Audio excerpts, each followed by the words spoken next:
Are your people working hard but not reaching their full potential? The problem is not effort, it is development.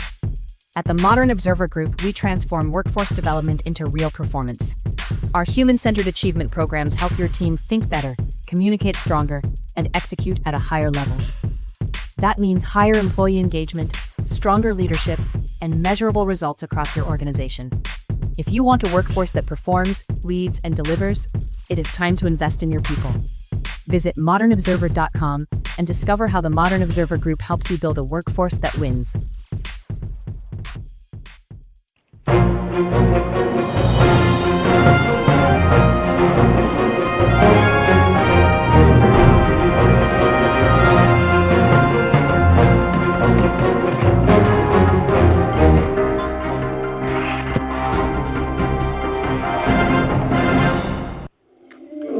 Welcome to another edition of Carnivore Radio. I'm your host, Jeff Sherman, along with the esteemed Dr. Eric Lopkin. And we talked about this on several occasions. We try to do our best, Doctor, not to belabor a point. But this point is not a point, it's a mountain.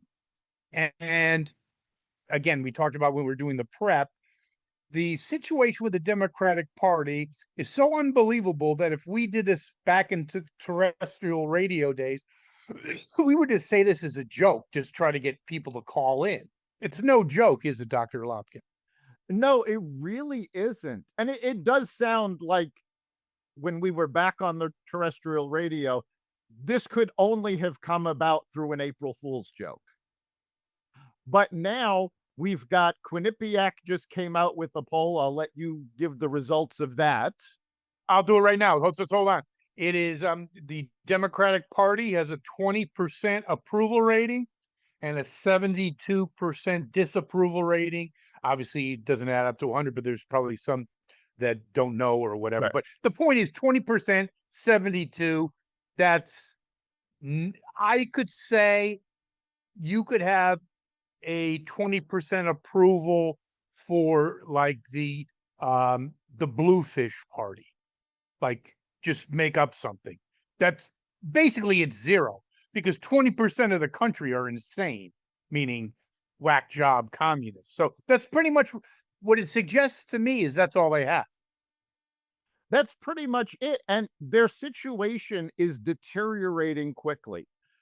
We've heard from a couple of folks. Saw one of these guys on Fox News. I've seen a couple of them on other networks who have left the Democratic Socialists of America. And they're leaving there because in August of 2025, they changed their charter to allow communists into the Democratic Socialists of America. And now the communists have taken over the organization. Now, there is a difference between communism and socialism. Neither one works all that well, but there is a difference. But this is now getting to the point where the DSA is saying they're no longer going to support AOC because she's not radical enough. Yes, you have a very good point about the socialists opening the door to the communists. But I'm completely convinced when you look at the demographics of these communists, and by the way, from a marketing perspective, the Republicans just need to stop calling them democratic socialists. Let's get right to it. They're communists, okay? They're not socialists, these nutcases. But they all come from the same cloth. They're all overeducated, okay, living back in the 1970s when, 3 master's degrees got you something. So they're overeducated, underemployed, and over in debt. And a lot of them are new immigrants. Am I not correct? And why do I bring that up? Because I think they're products of the higher education. Now, of course, definitely, K through 12, I got that. But I think it really supercharges in these especially elitist colleges. Your thoughts, Doctor? Yes, and I think you've hit it on the nail. This is why these folks are going towards communism. They spent anywhere from 4 to 8 years in college getting bachelor's, master's, in some cases PhDs, being told how wonderful the left is. Meanwhile, they're in debt up to their eyeballs from student loans. A study actually just came in. Defaults on student loans have now hit an all-time high. They're underemployed, and they're being told, well, you know what? This is the fault of capitalism. Capitalism is leaving you behind. Well, of course, capitalism is leaving them behind because capitalism requires you to actually work and actually do something. And have skills that companies want. Right. No one wants lesbian studies. That's great. Knock yourself out. You don't even need an amazing amount of skill. Here's a stat that a lot of people don't know.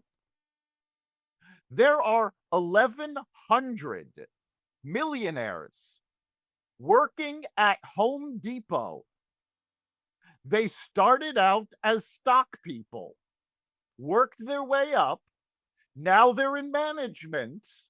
They didn't have any silver spoon in their mouths. They didn't have any real skills. They were just willing to work. And now 1,100 of them are millionaires because they started as stock boys and put in the work. I have a firsthand example of that. I have a little hiking group and many great people, and their professions or their professions are retired now. I think all of them, postmen, and they're living a great life. It's to your point. Just work, just get your ass in gear, get an effing job, work for a certain amount of years, save, and don't be an idiot and spend your money, and you're fine. It's not that difficult. And you're right. You can start it like Walmart. Their managers get paid a shitload of money. So you could start, stocking shelves, and you do that, 10, 15 years later, assistant manager, you have a ticket to the middle or upper middle class. Just how it works. But I think these people are elitist. I think they're brainwashed with nonsense, and I give you full credit because we talked about education, all that kind of stuff. But I've talked to people like I'm not so certain that Harvard business degree is really all that marketable. I don't want to hire this idiot. No, it really isn't. And it's not so much that they're brainwashed, though that's certainly part of it. The bigger part is, as you pointed out prior to that, they're entitled. They don't feel that they should have to take a stock job or, work in retail or, any of the things that are actually necessary for life to go on. We don't need more MBAs, but we need plumbers, electricians, and welders. These are jobs these folks don't want to do. So they come up with the idea that capitalism doesn't work because it doesn't allow them to become millionaires doing what they want to do. The world revolves around them. Yep. Most of the people that voted, most of the people in the Socialist Party and the Democrats are all overeducated, 90% white. They're essentially spoiled brats. Okay. And even that moron in New York that Mamdani endorsed, whatever her name is, I can't even pronounce her stupid name. She went to grad school for 6 years. 6 years. Yeah. And like I got my MBA in 2, and I think I went part-time. That's very typical of these folks. They spent all this time in college getting far into debt, unless mommy and daddy actually foot the bill, which in a lot of their cases they did because they come from well-off people that actually 100%. Made their money thanks to capitalism. Yeah, and just moving on, I think it is funny and disturbing. One thing, Victor David Hansen said that revolutions like the communist revolution in back in the day in Russia wasn't started by the blue collar or the indigent people. It was all upper middle class, highly educated, that thought, and this is a dangerous thing, just like you were saying, that they think they're entitled, so they become angry. Their whole lives they were the center of the universe, and just go to Yale and get a degree in art history, and the world will revolve around you. That's exactly the case. This is what happens when folks are given awards for showing up, told they're the center of the universe, and nothing was ever expected of them. Well, guess what? Now they've lost touch with reality. Exactly. And speaking of losing touch with reality, um, I believe, and obviously our listeners would want your assessment on this, obviously. If I was a betting man, I can't really say anything about the congressional midterms, but for the Senate, I really believe that I think the Republicans will hold, especially when you look at what's going on in Maine, and then in Texas with Telefrico. Your thoughts? Yeah, you know what? At this point, I'm not so willing to bet on either side in the House or the Senate, because we have a situation we've never seen before. We've got the war in Iran is causing prices to go up. So that's pushing people away from the Republicans. We've got the redistricting that overwhelmingly went in favor of the Republicans. That's bringing people back there. We've got things like Michigan, where the Democratic Socialists have gotten a major stronghold there. And yet, there are diehard Democrats there who are going, yeah, we can't vote for these people. So there's I think so you're many good. There's so many factors at this point. I think, and there's also still a lot of primaries that haven't been run yet. So I think it's really going to depend on who wins the Democratic primaries. If moderates can win the Democratic primaries, they've actually got a shot at least hanging on to the bear that they've got, rather than getting blown away. I think if the socialists actually win more and more primaries, the Democrats are going to lose big time. I agree with your assessment. I think two things that I'm looking at right now: the polls, 72% disapproval, and then you have people like Hassan Piker. That's going to be played over and over and over again, dressing up like Chairman Mao and literally saying he was a monumental positive figure in history, and he had some hiccups, but overall he was a great man. He actually went to China and get his own copy of the Red Book. I've taught history. Chairman Mao is the biggest mass murderer, maybe in human history. How do you like that? Well, I think it's going to be a tough, close race between him and Stalin, but Okay, yeah. The bottom line, he's not a Cub Scout. He was a brutal animal. No, there was nothing good that came out of Mao. No, and all his initiatives, in terms of his efforts to transition to the Great Leap Forward, killed millions. So anyway, I think that's going to really play out. I think the Iran war, as you said, is huge, because and I agree with you now that the ceasefire was just a bunch of bullshit, but if they wrap up Iran relatively quickly, I think that things could go positively for the Republicans, but you never know. But you also have to talk about the insanity of the Democratic Party. You have the esteemed mayor of New York, the Islamo-fascist, which, by the way, I've seen pictures of him when he was being arrested in protest. That's the real person, not the smiley doofus, whatever. He's a radical, hateful individual, and he's promising to arrest Benjamin Netanyahu, which he has no authority. But why is it important? It's important because it shows his visceral hatred towards Jews and Israel. And I've come to believe that when you hate Israel that much at that level, you're really also an anti-Semite. They go hand in hand. Yeah, they really do. Now, you have to remember, he actually campaigned on the issue of arresting Benjamin Netanyahu.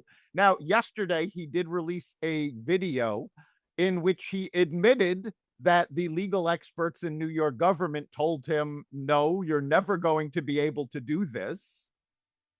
He is now being investigated by, of all people, Letitia James, because the state senator from Brooklyn, from Borough Park in particular, wrote a letter to Letitia James asking for the AG's office to probe him, because New York actually has a law that a sitting official is not allowed to direct law enforcement to arrest a specific person. This is irrelevant of foreign leader, whoever it is. It's against the law for Mamdani to try to do this. So he is, as mayor, breaking the law. He's making hay with his radical anti-Semite communist support system. Also, the UN. You could have Chairman Mao speak at the UN, speaking of Mao, and he has diplomatic immunity. So the whole thing was a charade, Right. And he's a really hateful piece of shit, and his wife is a virulent anti-Semite. I think who hates America. Yes, I think this is part of New York's demise. Not just the election of Mamdani, but last week we were talking about how much wealth has fled New York. And by the way, I want to give a shout out to all of our listeners that emailed us reminding us that it was Mayor Bill de Blasio that was responsible for this, because both of us blanked on his name. Good, yep. But not only did de Blasio do that, he pushed through some major green initiatives. Well, during the heat wave on July 2nd and July 3rd, thanks to those green initiatives, parts of the Bronx and Westchester had to initiate rolling blackouts because they could no longer generate enough energy for New York to survive. Well, it's reminiscent. Get the disco ball before your time. That's New York a la 1975. There you go. Yes, it is. I lived in New York at the time, and I very clearly remember the Bronx is burning. And this was not a saying. What actually happened was landlords that owned buildings in the Bronx were told they could not raise rents enough. They were required to make all sorts of repairs, but could not recoup the investment on those repairs.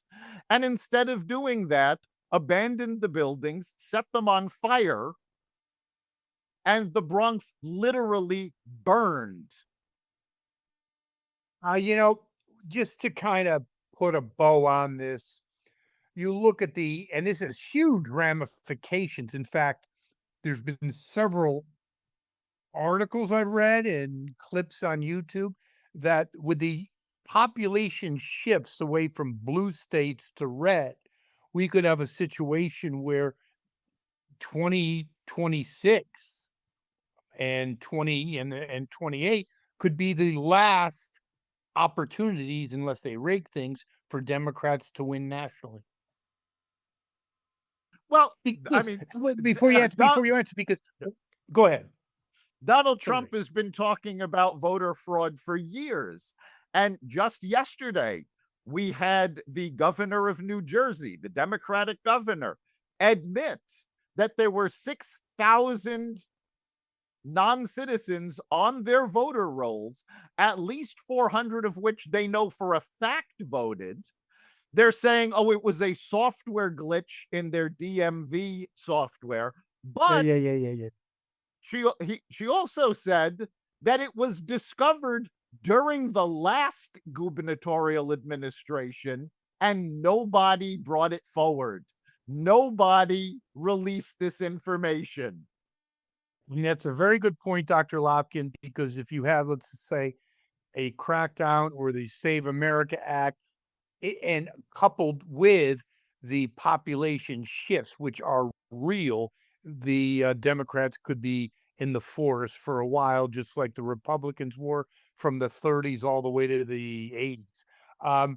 And when to kind of put a bow on this, as I already said, you'd have to look at, if you're a company, why? Explain to me, doctor, why in hell would you ever relocate or expand a business in New York City, Jersey, Connecticut, the list goes, Illinois? Why? There's no reason. You wouldn't, and we're not seeing it. Businesses are not moving to those states. They're leaving the states in droves. Yeah. And one thing because this person, I don't hate this person as much as I do Bernie the commie scum, but Elizabeth Warren, I think she's still flailing to try to get some traction for another presidential run. I'm sure that'll go well. She just after endorsing Graham Plattner in Maine, calling him my kind of guy, which is scary unto itself, the radical Islamo-Nazi in Michigan, she just endorsed him. Is she losing any credibility she once had? She's looking like an idiot.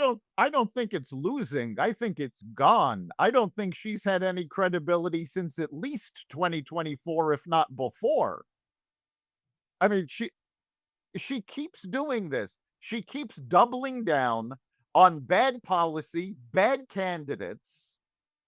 And I think part of it is a desperate need to go, look, I was right all along. She's desperately trying to, instead of saying, you know what, I screwed up, let's moderate my views and make this work, she's desperately hanging on to her failed beliefs, and she still thinks that she can win the presidency. And I think I can play in the NBA. Right. All I need is a new pair of sneakers. Yeah, the thing about her is also, I know she's got a Harvard law degree and she was a professor. She doesn't impress me as being particularly bright. And I think that goes into the whole Pocahontas, because that's the only reason she got into Harvard law. She's not that bright. No, she's not that bright, but take a look at who Harvard has as professors. The former mayor of Chicago. Genius. Yes, the former Lightfoot. Yes, Lightfoot from Chicago. You've got Captain Neckfat from CNN, who used to be on CNN, is now teaching at Harvard. These are not bright people. These are far left radicals. And this is why, going back to that first segment, why the communists have taken over the Democratic Socialist Party. And a big part of the reason they've taken over the Democratic Party, because this is who they're being taught from. Yeah, and it begs the question, enough talking.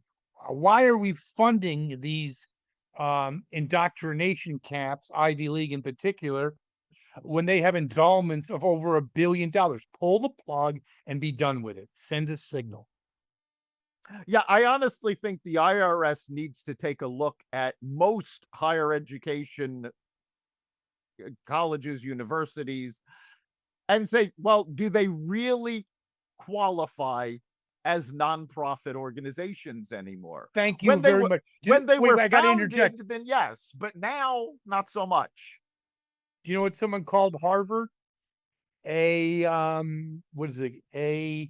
A mutual fund with students. Yes, that's essentially what it is. Yeah, I don't remember who it was, but somebody, prominent Democrat, who was big in finance, actually said the worst thing you could do with your money is to donate it to your college. Yes, let them stand on their own. But one thing colleges do, like MIT, they advance technology, And we see that technology is getting just exponentially growing every day. So you had the auto pen, and being someone that taught history, as I said, the first president to use the auto pen was Truman back in the 50s, and obviously it was used to sign, you know, basically mass mailings, whatever, thanking the Boy Scouts or something like that. It's now evolved that the auto pen can now write entire books, a la Joe Biden. Yes, Joe Biden has a new memoir coming out about his days in the White House. I'm not sure how he's claiming to have written this. He didn't know what was going on in the White House when he was in the White House. Never mind trying to look back. Maybe Jill Biden is telling him what she thinks happened. And furthermore, a federal judge just announced that Joe Biden's interviews with his ghostwriter from his last memoir will be released to the public. Now, it has been put on hold, giving Biden a chance to appeal. But quite frankly, if that gets appealed up to the Supreme Court, they're going to go, no, release it. But if he couldn't write a book then, when he had more on the ball, how are we supposed to believe he's writing it now? He's not, but I think it is interesting. It does have political ramifications. A Democratic strategist, we're talking in a roundtable, that just be done with the court case, release it now, because it could actually do damage to the Democratic chances in the midterms if it does come out as promised, I think in September. Especially with the tapes, the audio tapes. You mean the tapes coming out in September, or the book? No, I think the book's slated to come out. Okay, no, the book is slated to come out 2 weeks after the midterms. Okay, then I stand corrected. And they did that on purpose, because obviously there's stuff in there that could damage the Democrats' chances in the midterms. York, so I stand corrected. It is the audio with his ghostwriter that would be very damaging. Yes. So we also look at of some hearings talking about education, because I think the Smithsonian institution, I always thought it was above the fray. I had no idea. I used to get Smithsonian magazine. Interesting. Then we have the hearings on Capitol Hill, and what they're spewing is actually disturbing. Has nothing to do with their mission. Transgender, things like displays like finding your sexual identity. I mean, this has nothing to do with what their mission is. No, unfortunately, like a lot of other government agencies, and let's, not forget that the Smithsonian is a government agency. They, over the past 20 years, were staffed with far left people. And I mean, the comment that got me was when they were talking about how Mickey Mouse was rooted in racism.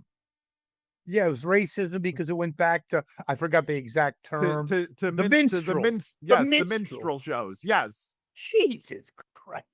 And I was actually very upset about this whole thing, because as a kid, I actually went to the Smithsonian museums so often that when I finally got to go on a family trip with my mother, I was actually able to take her around the Smithsonian because I knew the place like the back of my hand.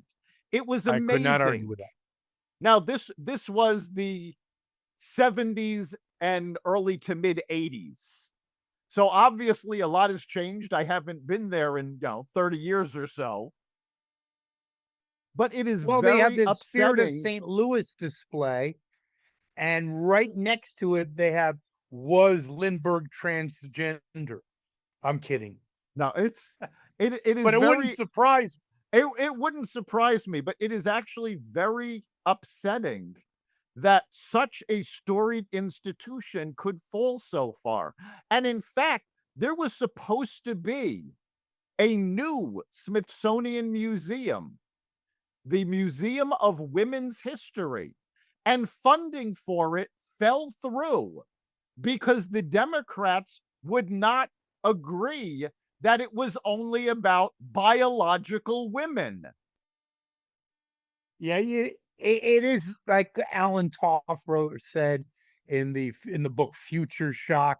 It's basically when you go. I still remember his opening line: "Go to a different country, you get cultural shock." Well, in our society, you're going to have future shock, and I think we're living in it right now.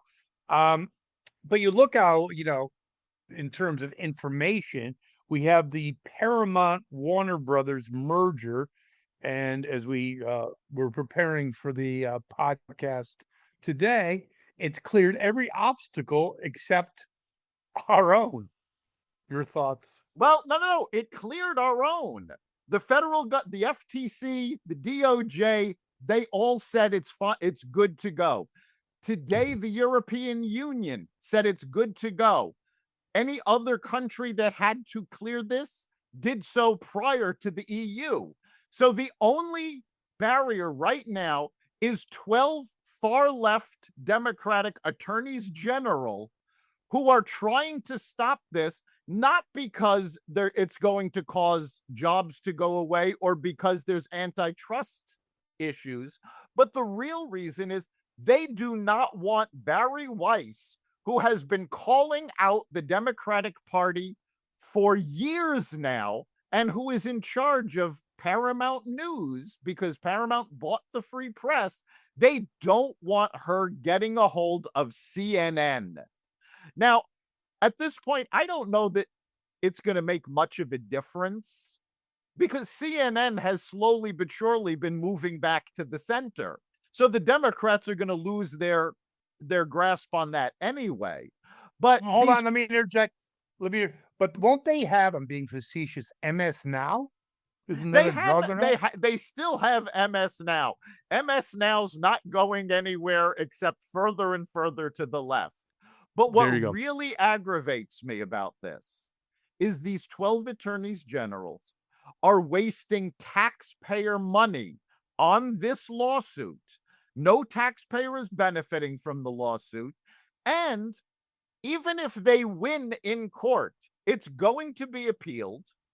If it ends up going to the Supreme Court, the attorneys general will lose, and Paramount-Warner Bros. Is going to merge anyway.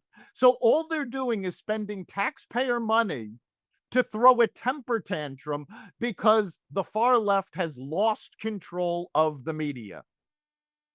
And let me just take a wild ass guess that these liberal judges, how many of them ever worked in a gas station or actually held a real job?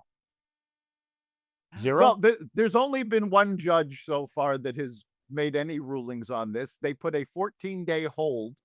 This was a Mexican-American judge appointed by Joe Biden back when he was yelling. The auto pen. Yeah, back when Joe Biden was yelling that he had to appoint more minority judges and decided that, qualifications didn't really matter as much as demographics. So I don't know anything about this judge. I don't know her qualifications. I know she is a Hispanic American appointed by Joe Biden. The fact that Joe Biden liked her is enough for me to cast doubt on her abilities. Well, if she's anything like his Supreme Court nominee, not good. Yeah, but these folks are wasting taxpayer money. It's not like the Democratic Party is paying for this. It's the taxpayers that are paying for this. And I honestly think all 12 of these far left attorneys generals need to be thrown out of office. Not argue with you. Well, Dr. Lopkin, another great show. I'm glad that we're getting some good listener feedback, and they can continue doing that, can't they? Yes. Let's hear what you have to say. Not just what issues are of concern for you, but as with last week, if we make a mistake on this, we want to hear from you. Let us know. Because as we did this week, we will come on and talk about the fact that, yes, we made a mistake. Thank you for pointing this out. There is nothing that keeps people down more than refusing to accept when you make a mistake and refusing to learn from it. So we want to hear from you, whether it's what you want to hear about, your opinions, or if you think we've screwed something up, let us know by going to the Carnivore Radio Facebook page and messaging us there. You can also message us at xvadio.com/connect. And of course, you can catch every episode of Carnivore Radio at xvadio.com, the Carnivore Radio website, the Apple Podcast app, YouTube, Rumble, Spotify, iHeartRadio, Audible, Amazon Music, and other platforms that respect freedom of speech. And when you listen, don't forget to like and subscribe. Excellent show, and we'll be back in 2 weeks, won't we, Dr. Lopkin? We'll see you then.